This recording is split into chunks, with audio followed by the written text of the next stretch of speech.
कौन सा क्वेश्चन होगा वो सब पढ़ के हम लोग समझते हैं, ठीक है। उसको जिस हिसाब से होगा उसको हम उस ढंग से क्लियर करेंगे, पढ़ेंगे, बनाएंगे। तो देखिए जैसे हम लोग प्रश्नावली 1.2 स्टार्ट करते हैं तो उसमें प्रश्न ये आती है कि निम्नलिखित संख्याओं का अभाज्य गुणनखंड विधि द्वारा हल कीजिए।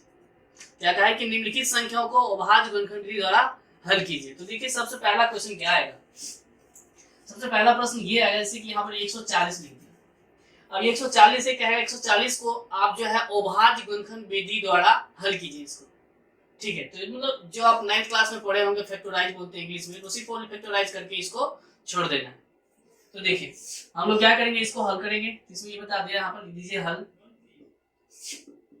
और 140 को क्या कीजिए आप फैक्टराइज कीजिए। तो देखिए अभाज्य गुणनखंड का सबसे पहला जो डिजिट होता है वो 2 होता है।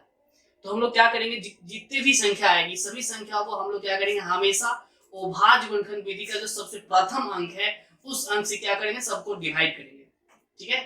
तो चलिए शुरू करते हैं। जैसे कि यहाँ पे 140 दिया, तो 140 को क्या करेंगे हम लोग 2 से डिवाइड करेंगे, तो 70 गुना 140 होगा। फिर क्या करेंगे 2 से 70 को डिवाइड करेंगे तो 35 गुना 70 होगा। फिर क्या करेंगे 35 को भाग लगाएंगे तो फिर 5 को 7 बार में पढ़ देंगे तो 5 7 35 हो जाएगा। ओके, तब क्या करेंगे, इसका जो गुणनखंड हुई थी 2 गुना 5 गुना 7, तो क्या करेंगे सभी गुणनखंड को हम लोग एक लाइनिंग में लिख देंगे इस तरह से। यहाँ पे हल्के रूप में कहेंगे 2 गुना 5 गुना 7। अब देखिए इसमें है क्या, इसमें देखिए हम लोग मतलब अंक को ढूंढेंगे कि कौन सा अंक का रिपीट हुआ है। तो जैसे यहाँ पे 2 है, 2 का रिपीट हुआ है यानी कि 2 का स्क्वायर हम लोग कह सकते हैं इस तरह से। तो हम लोग इक्वल टू का साइन दे देंगे और यहाँ पे लिखेंगे 2 का स्क्वायर गुना 5 गुना 7। तो देखिए तो इस क्वेश्चन का हिसाब से ये इसका वैल्यू हो गया, ये इसका उत्तर हो गया। तो आप स्क्रीनशॉट कर लीजिए। चलिए हम लोग दूसरा प्रश्न देखते हैं। दूसरा प्रश्न में है 156 होगा। तो फिर से हम लोग क्या करेंगे, 156 को फिर से उसी रूप में फैक्टराइज करेंगे यानी कि अभाज्य गुणनखंड करेंगे, ठीक है। तो यहाँ पे हल लिखिए इस तरह से। अब क्या करेंगे 156 को हम लोग अभाज्य गुणनखंड विधि द्वारा तोड़ेंगे। तो फिर से दोस्त लगाइए, मैंने बताया था कि आपको जब भी कोई संख्या होगा उसको हम लोग फैक्टराइज करेंगे या अभाज्य गुणनखंड विधि द्वारा। तो देखिए 2 से हम लोग पढ़ेंगे, 2 सत्ते 14 हो जाएगा, 2 अट्ठे 16 हो जाएगा। फिर से क्या करेंगे, फिर 2 से लगाएंगे तो 2 तिया 6 और 2 नमा 18। अब क्या करेंगे हम लोग 3 से लगाएंगे तो 13 तिया 39 हो जाएगा। तो देखिए ये सबका गुणनखंड हुआ। तो क्या करेंगे सबको हम लोग फिर से कतार में लिख लेंगे इस तरह से। जैसे किसका हुआ 2 गुना 3 गुना 13। तो फिर हम लोग देख लेंगे कि इसमें मतलब कौन सा ऐसा अंक है जिसका रिपीट हुआ है। तो जैसे कि यहाँ पे दिया हुआ है 2, तो 2 का रिपीट है तो क्या करेंगे 2 का स्क्वायर कर देंगे, फिर यहाँ पे 3 लिख देंगे, फिर आगे जो है लिखा हुआ इस तरह से कर देंगे। तो बस यही इसका वैल्यू हो गया। तो चलिए बच्चों फिर से हम लोग आगे का प्रश्न देखते हैं। तीसरा नंबर का प्रश्न है। तीसरा नंबर के प्रश्न में है 38 25। अब देखिए 38 25 को हम लोग क्या करेंगे फिर से फैक्टराइज करेंगे अभाज्य गुणनखंड विधि द्वारा में।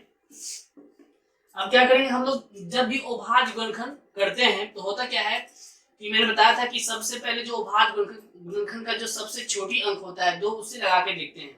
और नहीं तो सबसे पहले हम लोग ये भी देख लें कि उसका जो संख्या और संख्या के अंत में कैसा डिजिट है। जैसे कि यहाँ पे 5 है तो हम लोग क्या करेंगे कोशिश करेंगे कि 5 से लगा देंगे तो जल्दी से जल्दी खत्म हो जाएगा वो। तो आप ऐसा कीजिए इसमें 5 से लगाइए, इसको लगे 5 से पढ़िए इसको। 5 सत्ते 35, 5 छक्का 30 और 5 25। फिर 5 से पढ़ेंगे हम लोग तो 5 का 5 हो जाएगा, 5 तिया 15 और 5 तिया 15। अब क्या करेंगे 7 से पढ़ेंगे तो 19 के टेबल में कट जाएगा। तो फिर से इसका फैक्टराइज इस रूप में हो गया। कैसे, तो 5 गुना 7 और गुना 19। तो देखिए इसमें 5 जो है 5 का रिपीट है तो हम लोग क्या करेंगे 5 का स्क्वायर कर देंगे और यहाँ पे 7 और जो है दिया हुआ और 19। बस इसका फैक्टराइज बस इसी रूप में लिख देंगे, ये इसका वैल्यू हो जाएगा। तो चलिए बच्चों फिर से हम लोग अगले प्रश्न को देखते हैं 4 नंबर वाला। 4 नंबर का ये होगा 555। तो हम लोग क्या करें इसको भी अभाज्य गुणनखंड करना है, ठीक है। अभाज्य गुणनखंड करके और रख देंगे उसको उसी रूप में। तो क्या करेंगे चलिए लिखते हैं यहाँ पर सबसे पहले हम लोग हल। उसके बाद 5005 का क्या करेंगे, फैक्टराइज करेंगे, यानी अभाज्य गुणनखंड द्वारा इसको तोड़ेंगे। तो क्या करेंगे, इसमें मैंने बताया था, क्योंकि अगर इसका जो लास्ट डिजिट देख लीजिएगा तो उसी से हिसाब कर लीजिएगा कि हाँ कौन सा यहाँ पे मतलब कौन से अंक से इसको हम लोग डिवाइड करेंगे वो पता चल जाएगा। तो जैसे कि यहाँ पे 5 दिया हुआ तो हम लोग क्या करेंगे, मतलब आसान बनाने के लिए हमेशा 5 से ही करेंगे तो बेटर होगा। तो 5 से लगाइए, तो 5 का 5, फिर डबल जीरो उतर जाएगा, फिर 5 का 5। अब क्या करेंगे हम लोग 7 से लगा देंगे, 7 से लगा देंगे तो 7 का 7 हो जाएगा, और 7 चौका 28 हो जाएगा, और 7 तिया 21 हो जाएगा। अब हम लोग क्या करें, 11 से पढ़ दीजिए, 11 से, तो 11 का 11, 11 तिया 33। तो इसका फैक्टराइज फिर से क्या बनेगा, इसका हो जाएगा फैक्टराइज इक्वल टू दीजिए उसका, फिर लिखिए 5 गुना 7 गुना 11 गुना 13। तो इसमें देखिए किसी कोई भी अंक ऐसा नहीं जिसका रिपीट हो, तो हम लोग क्या करेंगे, बस उसको इसी रूप में छोड़ देंगे, तो ये इसका वैल्यू हो जाएगा। तो चलिए बच्चों, हम लोग अब इस प्रश्नावली मतलब प्रश्नावली 1.2 का अब दूसरा प्रश्न को देखते हैं। दूसरा प्रश्न में क्या क्वेश्चन कहता है। तो जब हम लोग दूसरा प्रश्न को पढ़ते हैं, दूसरा प्रश्न में ये कहते हैं कि निम्नलिखित संख्याओं को आप एचसीएफ और एलसीएम दोनों ज्ञात कीजिए, ठीक है, और उसको दोनों संख्याओं को गुणनफल करके जांच भी कीजिए। तो हम लोग देखते हैं कौन कौन से नंबर है, ठीक है, सभी नंबर को एक एक करके हम लोग निकालेंगे। तो देखिए पहला प्रश्न आपका ये हो जाएगा, इसमें दो संख्या होगी, जैसे कि आपका पहला संख्या हो जाएगा 26 और दूसरा हो जाएगा 91, ठीक है। तो देखिए 26 और 91 दोनों का क्या है कि आपको एचसीएफ और एलसीएम दोनों निकालिए, और निकालने के बाद हम लोग क्या करेंगे, इसको जांच भी करके देखेंगे, ठीक है, दोनों संख्या का गुणनफल सेम है कि नहीं है। तो हम लोग क्या करेंगे, दोनों संख्या को सबसे पहले एचसीएफ कैसे निकालते हैं, एलसीएम कैसे निकालते हैं, उस चीज को पहले बढ़िया से देख लेते हैं। देखिए हम लोग हल लिखते हैं, और देखिए सबसे पहले हम लोग क्या करेंगे, जो पहला संख्या है, सबसे पहले पहला संख्या को हम फिर से उसी तरह से फैक्टराइज करेंगे जैसे मैंने कि पहले क्वेश्चन में बनाया था, ठीक है। जैसे कि यहाँ पर 26 हो गया, तो अब 26 को क्या कीजिए, फैक्टराइज कीजिए, यानी कि 2 से लगाए तो 13 दूना 26 हो जाएगा। यानी इसका मतलब ये हो गया कि इसका जो गुणनखंड हो गया वो हो गया आपको 2 और गुना 13। अब हम लोग क्या करेंगे कि यानी कि जो पहला संख्या होगा उसको हम लोग जैसे ही अभाज्य गुणनखंड कर लेंगे, तो फिर करने के बाद जो नेक्स्ट हम लोग का संख्या है उसका अभाज्य गुणन करेंगे। तो देखिए दूसरा संख्या हम लोग का क्या है, 91 है। तो 91 को क्या करेंगे, फिर से हम लोग अभाज्य गुणनखंड करेंगे। तो अब देखिए इसको डिवाइड कीजिए, कौन से अंक में लगता है, कौन से डिजिट में लगेगा ये, ठीक है। तो ये हो जाएगा हम लोगों का 7 से लगाएंगे तो 13 सत्ते 91 हो जाएगा। तो फिर से इसका गुणनखंड क्या हो जाएगा, इसका जो गुणनखंड हो जाएगा आपको 7 गुना 13। तो देखिए इसमें एचसीएफ निकालने का एक बड़ा आसान तरीका होता है। जैसे हम लोग दो संख्याओं का गुणनखंड कर लेते हैं तो एचसीएफ निकालना इसका आसान तरीका होता है कि हम लोग इतना करने के बाद तुरंत में लिखते हैं एचसीएफ, और इस एचसीएफ के बाद इक्वल टू का साइन दे देंगे, और उसके बाद क्या करेंगे, दोनों संख्याओं का जो अभाज्य गुणनखंड किया हुआ उस चीज को देखेंगे, और देखने के बाद हम लोग देखेंगे आखिर उसमें कॉमन क्या आता है। तो कॉमन जैसे जो जो जो नंबर आ जाएगा, जो संख्या कॉमन आ जाएगा वही उसका एचसीएफ हो जाएगा। तो हम लोग देखते हैं, इसमें बताया कि 13 और 13 मतलब 13 क्या है कि दोनों संख्याओं में जब दोनों संख्याओं का हम लोग गुणनखंड किए थे तो 13 दोनों में कॉमन आ रही थी। तो क्या करेंगे हम लोग 13 को एचसीएफ के आगे लिख देंगे, तो बस वही उसका एचसीएफ हो जाएगा, वही उसका आंसर हो जाएगा एचसीएफ का। तो चलिए हम लोग एलसीएम निकालते हैं। तो एलसीएम कैसे निकालेंगे, तो एलसीएम में होता क्या है कि दोनों संख्याओं का जो गुणनखंड किए थे, गुणनखंड करने में जो संख्या हम लोगों को बची थी एचसीएफ के बाद, तो वही उसका हो जाएगा एलसीएम। तो इसमें 2 बचा था तो हम लोग 2 लिख देंगे, इसमें 7 बचा तो 7 लिख देंगे, और हम लोग का जो एचसीएफ निकलती है उस संख्या को क्या करते हैं, एलसीएम में मल्टीप्लाई कर देते हैं। तो अब देखिए हम लोग क्या करेंगे, जैसे कि यहाँ पे आ गया 2 बचा था, 7 बचा था, उसके फिर 13, तो हम लोग सबको गुना कर देंगे तो 182 हो जाएगा। तो यही उसका इसका हो गया, ये एलसीएम हो जाएगा और ये एचसीएफ हो जाएगा। हम लोग क्या करेंगे, इसको जांच करके देखेंगे। तो इसको उतार लीजिए। तो चलिए हम लोग प्रश्न के हिसाब से अब लोग जांच करके देखते हैं क्या सही है कि नहीं है। तो देखिए जांच करने का ये तरीका है कि जो हम लोग का पहले 2 संख्या था, ठीक है, 2 संख्या में क्या था, तो पहला संख्या था 26 और दूसरा था 91, ठीक है, क्या था 26 और 91। तो जांच करने का यही तरीका होता है कि जो 2 संख्या होती है दोनों संख्याओं को हम लोग गुना कर देते हैं, और गुना करने के बाद हम लोग जो एचसीएफ और गुना एलसीएम। एचसीएफ में जो वैल्यू निकली थी और उसका फिर एचसीएफ में जो वैल्यू निकली थी, दोनों क्या करेंगे आपस में गुना कर देंगे। वैल्यू सेम हो गया तो ये जांच बिल्कुल सही है। तो हम लिखेंगे 26 और गुना 91 को जैसे ही करेंगे तो 2366 होगा। फिर अब इसमें कितना था, ये 13 और गुना 182, यहाँ पर हो जाएगा 2366 फिर से और इक्वल टू दीजिए और दोनों गुना कीजिएगा तो आपको भी हो जाएगा 2366। तो देखिए दोनों मतलब LHS और RHS दोनों बराबर है, इसका मतलब ये जांच सही है। तो फिर इसी प्रकार से आप नेक्स्ट क्वेश्चन बनाइए। नेक्स्ट क्वेश्चन बिल्कुल ऐसा ही गुण लगाना है और क्वेश्चन को फैक्टराइज करके बनाना है, एलसीएम एचसीएफ दोनों निकालना है। निकालने के बाद आप इस तरह से एकदम सेम कंडीशन में जांच कीजिएगा, स्वाभाविक हो जाएगा। तो फिर देखते हैं हम अगला क्वेश्चन देखते हैं। हम लोग क्या करेंगे कि इसी 1.2 का तीसरा प्रश्न देखेंगे। तीसरा प्रश्न हम लोग जो दूसरा क्वेश्चन जो बनाए थे, दूसरा प्रश्न जिस कंडीशन से बनाए थे, मैंने दो संख्या दिया हुआ था, दोनों संख्याओं का हम लोग क्या करते थे, एचसीएफ और एलसीएम दोनों निकालते थे। निकालने के बाद जांच करते थे, तो जांच करने के बाद जो आंसर निकलते थे बिल्कुल वही होता था। तो इसी प्रकार से हम लोग तीसरा प्रश्न पढ़ेंगे। तो तीसरा प्रश्न में भी बिल्कुल सेम है। इसमें होगा क्या कि इसमें तीन संख्या आपको दे देगा और तीनों संख्या को कहेगा कि अभाज्य गुणनखंड विधि द्वारा आप एलसीएम और एचसीएम ज्ञात कीजिए। तो इसमें थोड़ा सा ये है कंडीशन कि इसमें एचसीएफ और एलसीएम जो हम लोग ज्ञात करेंगे, ज्ञात करने के बाद इसमें जांचना नहीं होगा। ये क्वेश्चन इस तरह से दिया हुआ है हम लोग का। तो चलिए हम लोग देखते हैं तीसरा प्रश्न का 1 नंबर जो दिया हुआ है उसमें ये प्रश्न है 12 कोमा देगा 15, उसके बाद फिर लिखेगा और 21। तो ये मेरा प्रश्न है। अब है क्या, इसमें तीन संख्या दिया हुआ और तीनों संख्या को क्या करना है, इसमें एचसीएफ और एलसीएम ज्ञात करना है। तो कैसे ज्ञात करेंगे, तो मैंने बताया था जिस तरह से दूसरा नंबर प्रश्न बनाया था, सेम उसी प्रकार से ये भी बनेगा। तो मैंने हल यहाँ पे लिख लिया और लिखेंगे अब यहाँ पे 12।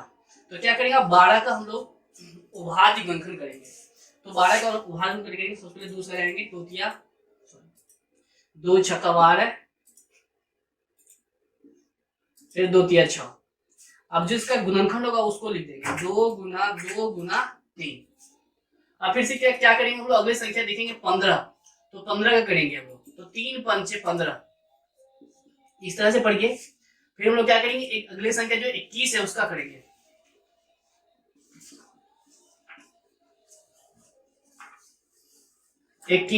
तो यहाँ पर लिखाएंगे 3 सत्ते 21। तब पहले सबका गुणनखंड भी सबको संगे संग लिख लीजिए। 3 गुना 5 इसका गुणनखंड ये हो गया, फिर इसका हो जाएगा 3 गुना 7, इस तरह से।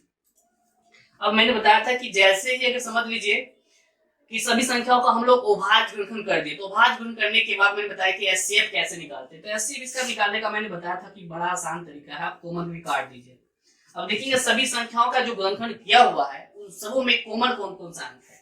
देखिए कॉमन इसमें 3 आ रही है, फिर इसमें भी 3 आ रही है और इसमें भी 3 आ रही है। यानी कि तीनों संख्या को जो फैक्टराइज किया हुआ है, तीनों में कॉमन सिर्फ 3 ही आ रहे हैं। तो हम लोग क्या करेंगे, एचसीएफ में सिर्फ ओनली 3 लिख देंगे, यानी कि एचसीएफ इसका वैल्यू 3 हो गया। अब हम लोग क्या करेंगे, एलसीएम निकालेंगे।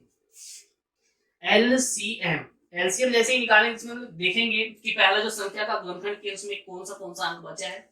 तो इसमें 2 गुना 2 बचा है, इस तरह से लिख देंगे 2 गुना 2। फिर अगला संख्या में देखेंगे तो 5 इसमें बचा है। फिर अगला संख्या का फैक्टराइज में देखेंगे तो इसमें 7 बचा है।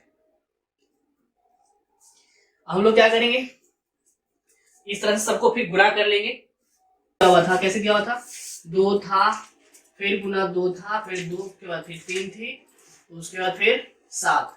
और जो मैंने बताया था कि जो एचसीएफ मेरा निकलता है, तो एचसीएफ का जो अंक होता है, जो संख्या होती है, उसको हम लोग एलसीएम निकालने में जो अंक होता है उसको गुणा में कर देते हैं।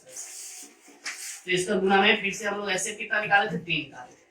अब क्या करेंगे, सबको फिर से गुणा करेंगे, कितना हो जाएगा, 2 दूना 4, 2 दूना 4 पंचे 20 और 20 सत्ते 140 या 420। ये तो देखिए बच्चों, इस 3 नंबर के प्रश्न में आपको 2 और क्वेश्चन आएगी जो बिल्कुल सेम उसी प्रोसेस से बनेगा।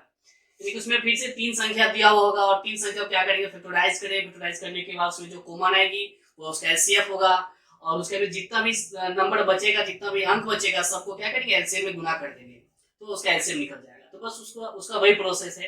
अब हम लोग क्या करते हैं, चलिए 4 नंबर का प्रश्न देखते हैं। देखिए 4 नंबर का प्रश्न को जैसे हम लोग देखते हैं तो उसमें पढ़ते हैं, उसमें ये कह रहा है कि आपको एलसीएम इतना इतना दिया हुआ है, मतलब एलसीएम a, b करके ऐसे दिया हुआ है, कोई संख्या इस तरह से दिया हुआ होगा, एलसीएम बराबर इतना करके दिया होगा, तो कहेगा आपको एलसीएम निकालने के लिए।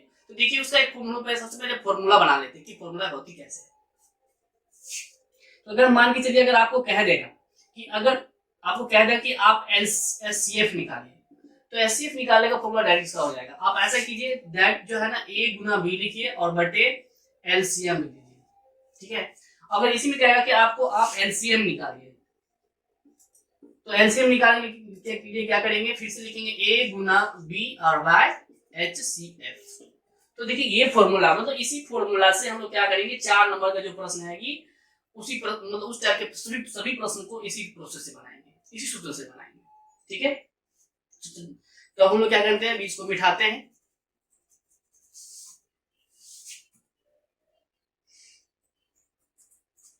अब चलिए हम लोग देखते हैं उस प्रश्न को 4 नंबर में क्या है। तो 4 नंबर देखिए हम लोग का ये प्रश्न दिया हुआ है कि एचसीएफ 306,657 इक्वल 9। इस तरह से हम लोग का प्रश्न दिया हुआ है। मतलब ये कहते हैं कि एचसीएफ आपको 306,657 बराबर 9 दिया हुआ है। तो आप ऐसा कीजिए कि एलसीएम 306,657 बराबर क्या होगा, ठीक है। तो देखिए मैंने बताया था, और इसमें थोड़ा सा हम लोग को देखना क्या होता है, इसमें देखिए थोड़ा देखने की चीज क्या होती है कि जैसे हम लोग एचसीएफ लिखें, एचसीएफ के बाद हम लोग का जो ब्रैकेट के अंदर दिया हुआ है उसको हम लोग क्या करेंगे, यहाँ पर ए और बी के रूप में मानेंगे सूत्र के हिसाब से। तो देखिए यहाँ पर जैसे कि 306 दिया हुआ है और यहाँ पर 657 दिया हुआ है, तो हम लोग क्या करेंगे, सूत्र के हिसाब से इसको ए मान लेंगे और इसको बी मान लेंगे। तो ए बी जैसे ही मानेंगे तो हम लोग क्या करेंगे, जो एलसीएम का फॉर्मूला आएगा, डायरेक्ट एलसीएम के फॉर्मूला पर उसको हम लोग बना देंगे। अब देखिए हम लोग एलसीएम का फॉर्मूला लिखते हैं, एलसीएम का फॉर्मूला क्या होता है, मैंने भी जस्ट वैसे लिखा था। तो देखिए एलसीएम का फॉर्मूला हो जाएगा आपको a गुना b बटे एचसीएफ। अब देखिए ए और बी कैसे होगा, तो ये मैंने बताया कि एचसीएफ के बगल में जो होगा आपको वो ए का वैल्यू होगा और बी का वैल्यू, दोनों का वैल्यू होगा। तो एलसीएम की भी बगल में जो ब्रैकेट के अंदर दिया हुआ ये ए का वैल्यू हुआ और ये बी का वैल्यू हुआ। तो हम लोग क्या करेंगे, सबका वैल्यू उठा देंगे इस तरह से, एलसीएम बराबर, देखिए ए का वैल्यू कितना बैठाएंगे हम लोग, तो 306 लिखेंगे, फिर गुना करेंगे और 657 लिखेंगे और बटे, इसमें कह रहा है कि एचसीएफ दिया हुआ नीचे में। तो अब देखिए हम लोग प्रश्न में देखें कि एचसीएफ बराबर है कितना दिया हुआ। तो जैसे इस प्रश्न को पढ़ेंगे तो प्रश्न में आपको दिया हुआ है कि एचसीएफ a, b इक्वल कितना दिया हुआ है, 9। तो क्या करेंगे, इसके बटे में हम लोग 9 लिखेंगे। अब इसको डिवाइड करके काट लिया, काटने के बाद उसको जो बचेगा गुना कीजिए, गुना करने के बाद जो आपका आएगा वही उसका वैल्यू हो जाएगा। तो चलिए हम लोग क्या करते हैं, 9 को 306 में काटते हैं तो ये 34 बार में कट जाएगा। कितना कटेगा, 34 बार में कटेगा। तो हम लोग क्या करेंगे, फिर से इस तरह से फिर हम लोग एलसीएम लिखेंगे। एलसीएम लिखने के बाद हम लोग लिखेंगे 34 और गुना 657। तो जैसे ही 657 लिखेंगे तो इन दोनों को गुना करने के बाद हम लोग का आएगा आंसर में 22, 33, 8, 22, 33 और 8। तो ये आपका वैल्यू हो गया। तो ये फिर से हम लोग आगे का प्रश्न देखते हैं। तो आगे का प्रश्न में आती है 5 नंबर का प्रश्न। देखिए 5 नंबर के प्रश्न में है क्या, इसमें हम लोग ये कहा है कि जांच कीजिए कि 6 पावर n 0 पर समाप्त होगी। यह ऐसा कहेगा कि जांच कीजिए कि कोई प्राकृतिक संख्या अगर n है तो अगर कोई अंक दे देगा, अंक देने के बाद अगर उसका पावर n दे देगा तो क्या वह 0 पे समाप्त हो पाएगी। तो देखिए हम लोग को इसमें सीधा समझना है कि कोई भी संख्या होगा, वो कोई भी संख्या है या कोई अंक है, अगर उसका पावर कुछ भी अगर अंक दे देगा तो 0 पे समाप्त नहीं हो सकती, उसका वैल्यू हमेशा 1 होता है, ठीक है। जैसे हम लोग का प्रश्न 5 नंबर के प्रश्न बताया है कि जांच कीजिए कि प्राकृतिक संख्या 6 पावर n 0 पे समाप्त हो पाएगी, तो हम लोग कहेंगे नहीं। मतलब इस टाइप का जैसे ही प्रश्न हम लोग आएगा तो डायरेक्ट कह देंगे नहीं, इसका उत्तर सिर्फ ओनली नहीं हो जाएगा। आगे का प्रश्न देखते हैं 6 नंबर का प्रश्न। देखिए 6 नंबर के प्रश्न में हम लोग को ये कहता है कि दी गई संख्या को आप जांच कीजिए कि वो भाज्य है या कि नहीं है, सॉरी भाज्य है कि नहीं है। तो हम लोग क्या करेंगे, संख्या को जांचेंगे। तो हम लोग का एक कतार में एक संख्या बना देगा, ठीक है ना, डिजिट को लिख देगा, गुना करके जोड़ करके इस तरह से लिख देगा। वो कहेगा कि आपको इसमें जांच करने की भाज्य है कि नहीं है। तो हम लोग भाज्य जांच करें तो बड़ा सिंपल सा तरीका है कि कोई संख्या अगर 2 से डिवाइड हो जाएगी तो वो भाज्य हो जाएगा, या आने वाली कोई भी संख्या से डिवाइड हो जाएगा तो वो भाज्य हो जाएगा। तो ठीक है, जो हम लोग का प्रश्न है 6 नंबर में वो देखते हैं। देखिए 6 नंबर के प्रश्न हम लोग का है क्या कि 7 गुना 11 गुना 13 प्लस 13। अब देखिए ये संख्या कह रहा है कि इस सभी संख्या को देखिए आप ये और पता कीजिए कि ये भाज्य है कि नहीं। तो हम लोग क्या करें, पहले संख्या को देखेंगे इसमें कि कुछ ऐसे ही अंक है या कोई अंक है ऐसा है जो कॉमन आएगी। तो हम लोग देखेंगे इस संख्या को जैसे देखते हैं इसमें 13 और 13 दो बार आती है, इसका मतलब क्या होगा कि 13 13 क्या हो जाएगी, कॉमन हो जाएगा। तो हम लोग 13 और 13 क्या करेंगे, कॉमन कर लेंगे। तो क्या क्या बचेगा, 7 गुना 11 गुना यहाँ से 13 को हटा दे तो 1 हो जाएगा, फिर बीच में प्लस का चिन्ह ले लेंगे और यहाँ पे 1 ले लेंगे, इस तरह से बच जाएगा। अब हम लोग क्या करेंगे, फिर 13 को हमेशा कॉमन में रखेंगे, अंदर वाले सबको गुना कर देंगे। तो 7 गुना 11 77 हो जाएगा, 77 हो जाएगा। फिर 70 को अब 1 से गुना कीजिए तो स्वाभाविक 70 ही होगा, फिर प्लस 1 दे दिया। तो इस तरह से कर देंगे हम लोग। फिर क्या करेंगे, ब्रैकेट के अंदर 70 में 1 जोड़ देंगे, कितना जाएगा 78। अब ब्रैकेट को जैसे ही तोड़ेगा तो गुना का चिन्ह आ जाएगा। अब क्या करेंगे, दोनों को गुना कर लेंगे।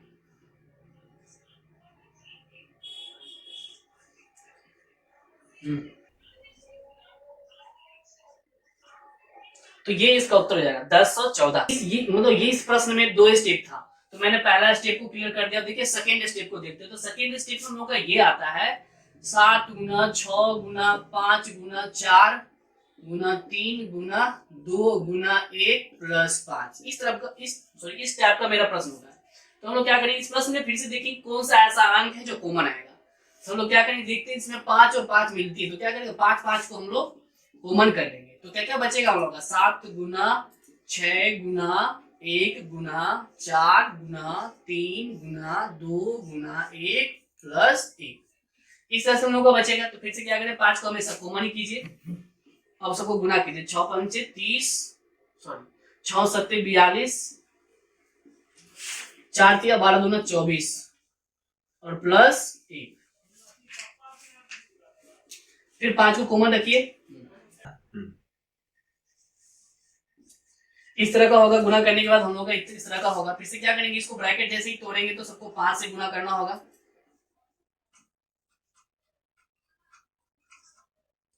तो सबको लिखिए 5 9 45, उसका फिर 0 और 5 1 का 5, तो ये इसका वैल्यू हो जाएगा। चलिए हम लोग देखते हैं 7 नंबर का प्रश्न। देखिए 7 नंबर का प्रश्न हम लोग को ये कहेगा कि कोई खेल का मैदान है और उसके चारों ओर जो है ना एक वृत्ताकार पथ बना हुआ है। तो उसमें 2 आदमी को दौड़ाएगा। एक तो लड़का का नाम है रवि और दूसरा का है लड़की का नाम सोनिया। तो ये रवि और सोनिया को दोनों को चक्कर करवाना है, यानी कि वृत्ताकार पथ को दौड़ाना है, पूरा करना है। तो जैसे ही रवि क्या करता है कि वृत्ताकार पथ को अगर दौड़ता है, चक्कर लगाता है, तो उसको 12 मिनट लगता है। और उसी वृत्ताकार पथ को क्या करता है कि सोनिया जब चक्कर लगाती है तो उसको 18 मिनट लगता है। तो बड़ी सिंपल सी बात है, हम लोग क्या करेंगे 18 और 16 को, 18 और 12 को क्या करेंगे, दोनों का एलसीएम कर लेंगे। इस तरह से 18 और 12 क्या करेंगे, दोनों का हम लोग एलसीएम कर लेंगे। तो उस तरह से बना लीजिए ऐसे करके, फैक्टराइज करके। तो 18 को लगाइए, 2 9 18, फिर 3 तिया 9, इसका फैक्टराइज क्या हो जाएगा, 2 गुना 3 गुना 3। फिर क्या करेंगे हम लोग 12 को फैक्टराइज करेंगे। तो 2 6 12 और 2 तिया 6, तो 2 गुना 2 गुना 3। अब क्या करेंगे, जैसे हम लोग एलसीएम निकालेंगे तो इसमें ये हो जाएगा, पहले एचसीएफ कर लीजिए। इसमें कितना हो जाएगा, एक तो 3 कट जाएगा, एक तो 2 कट जाएगा, तो इसका हो जाएगा 6। और जैसे हम लोग फिर क्या करेंगे, एलसीएम करेंगे, इसमें बच जाएगा सिर्फ 3 और उसमें सिर्फ बच जाएगा 2, तो कितना हो जाएगा 6। अब क्या करेंगे, एलसीएम और एचसीएफ दोनों को आपस में गुना करेंगे। सोनिया को और रवि को दोनों जब वृत्ताकार पथ को चक्कर लगाएंगे तो उन दोनों को मिलाकर कितना 36 मिनट लगेगा, 36 मिनट। तो इस चैप्टर में आपको किसी भी प्रकार की परेशानी होगा तो आप हमसे पूछ सकते हैं।